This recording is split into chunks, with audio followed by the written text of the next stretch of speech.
Hey guys, welcome to DMS, which is Digital Marketing Simplified.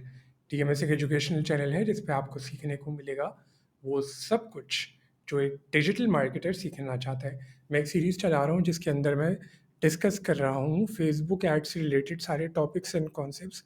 ये video भी उसी series का हिस्सा है। इस वीडियो में हम डिस्कस करने वाले हैं डिटेल टारगेटिंग।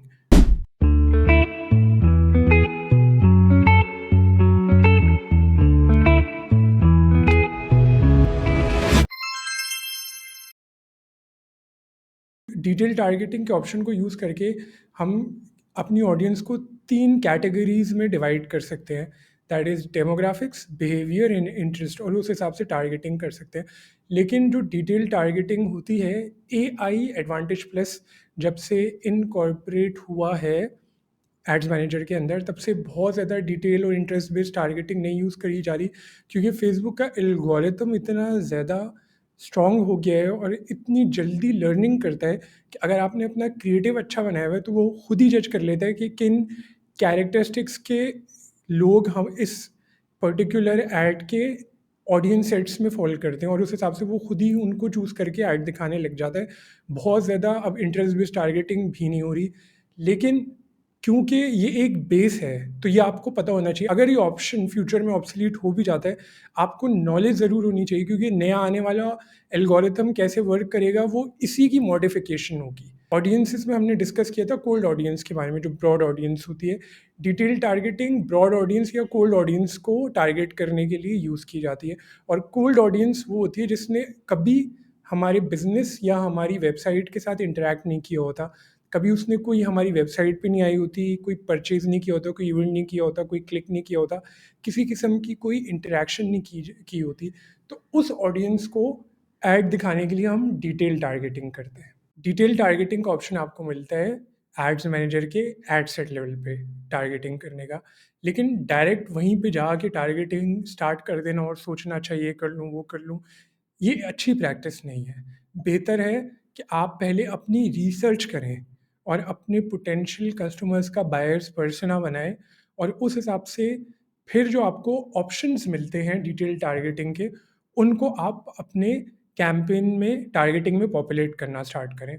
इसके लिए मैंने आपको बताया था कि बायर्स पर्सना आप एआई को यूज़ करके कैसे बना सकते हैं। बहुत अच्छी चैट जीपीटी की एक्सटेंशन आती है एआई आरपीएम। अगर ये एक्सटेंशन आप नहीं यूज़ कर रहे, नहीं यूज़ करना चाह रहे, और जर्नल रिसर्च से भी सोचना चाह रहे हैं कि ज़्यादा एक ब्रॉड पर्सपेक्टिव आपको मिले, तो आप क्या कर सकते हैं, आप किसी भी चैटबॉट पे जाएँ और लिखें कि बायर्स पर्सना, जैसे मैं डिटेल टारगेटिंग करना चाह रहा हूँ एक स्पोर्ट्स बेस्ड प्रोडक्ट की, तो मैं बायर्स पर्सना बनाऊँगा उन लोगों का जो कि स्पोर्ट्स में रुझान रखते हैं। मैं हूँ जेमिनी चैटबॉट पे, और यहाँ पे मैंने क्वेरी लिखी buyers person of people interested in sports. तो इसने मुझे डेमोग्राफिक्स, इंटरेस्ट, बिहेवियर, तीनों का एक जनरल ब्रेकडाउन दे दिया है। जैसे डेमोग्राफिक्स है age 18 to 45, gender mostly males ही होते हैं, लेकिन फीमेल्स भी हैं जो स्पोर्ट्स में बहुत इंटरेस्ट रखती है। ज़्यादातर फीमेल्स क्रिकेट में इंटरेस्ट रखती हैं।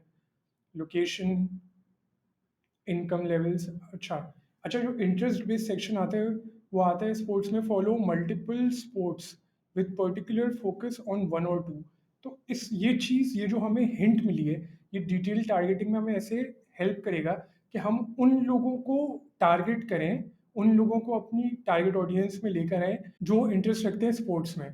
तो वो क्या फॉलो करते होंगे, किसी स्पोर्ट्समैन की प्रोफाइल को फॉलो करते होंगे जो स्पोर्ट्स प्रोडक्ट्स की टारगेट ऑडियंस है। वो फिटनेस में भी इंटरेस्ट रखती होगी, एक इंटरप्रिटेशन है।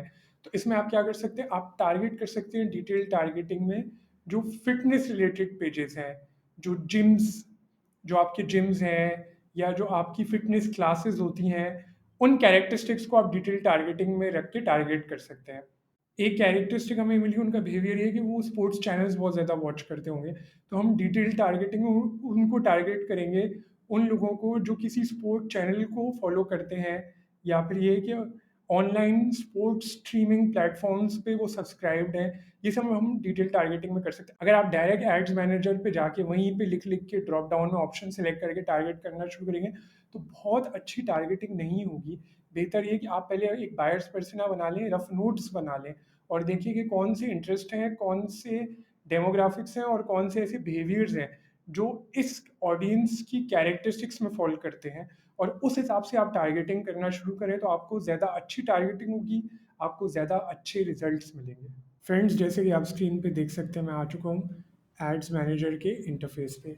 और यहाँ पे जो नया है एडवांटेज प्लस, जो खुद ही टारगेटिंग करके देता है, आप उस ऑप्शन को भी यूज़ कर सकते हैं। गाइस, जो नया ऑप्शन है एडवांटेज प्लस, वो खुद ही जज कर लेता है कि आपका ऐड किस बारे में, आपकी कॉपी राइटिंग को देख के, आपके ऐड के एसेट्स को देख के, क्रिएटिव्स को देख के, और खुद ही डिसाइड कर लेता है कि कौन लोग आपकी टारगेट ऑडियंस हैं।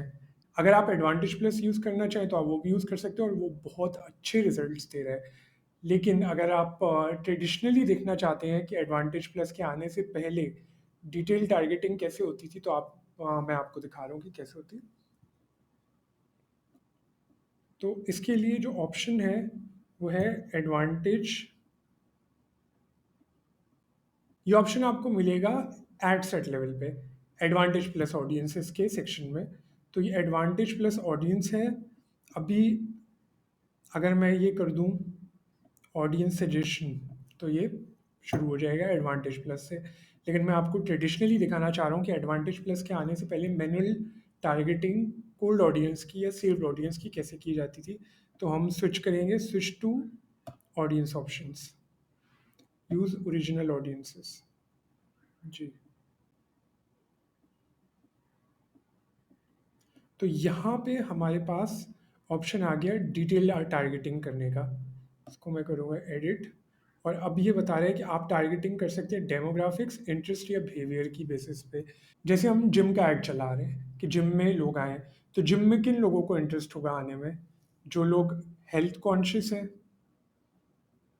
जो लोग फिटनेस में इंटरेस्ट रखते हैं,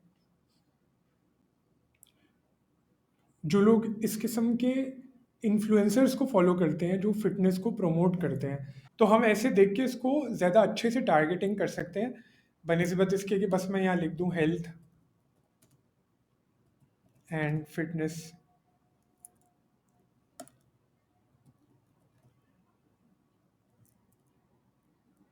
हेल्थ वेलनेस एंड, अच्छा, ये जॉब टाइटल्स हैं तो ये हमें नहीं देखने, हमें इंटरेस्ट देखना है जिसका।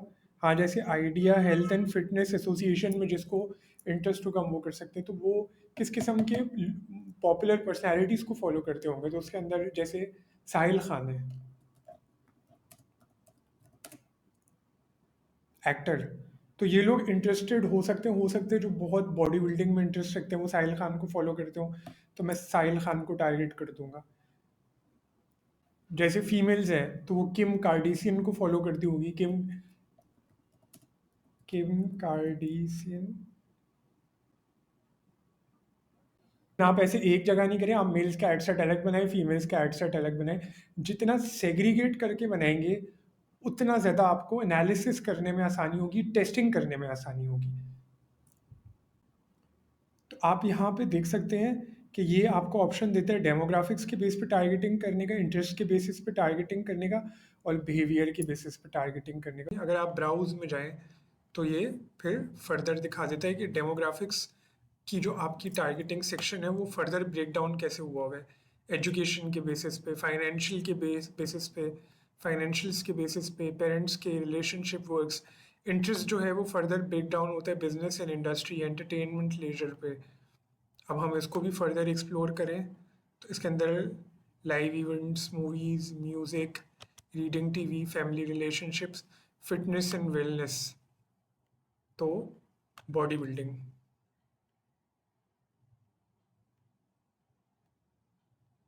यहाँ पे मैंने, अगर मैं ये किम कार्डिशियन को हटा दूँ, अगर मैं सिर्फ मेल्स के लिए बना रहा हूँ, तो फिटनेस में आ रहा है बॉडी बिल्डिंग, स्पोर्ट्स। अगर पहले से आप अपनी आइडियल ऑडियंसेस के कैरेक्टरिस्टिक्स, इंटरेस्ट, डेमोग्राफिक्स, बिहेवियर्स को स्टडी करके रखेंगे, रिसर्च करके एक बायस पर्सना बना के रखेंगे, तो फिर आपको टारगेटिंग करने में आसानी भी होगी। आप उसको डिफरेंट एड सेट्स में डिवाइड भी कर सकते हैं जिससे आपको एनालिसिस करने में, टेस्टिंग करने में आसानी रहेगी। अगर मैं किसी डिजिटल मार्केटिंग एजेंसी की सर्विसेज का ऐड चला रहा हूँ, तो वो क्या क्या सर्विसेज देती है? वो एसईओ देती है, वो पेड एड्स चलाती है, वो graphic designing and creative, social media management, ये सब सर्विसेज देती है।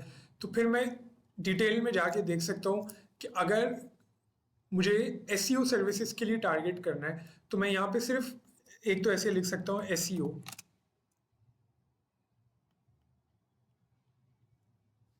चाहिए नहीं आ रहा, सर्च इंजन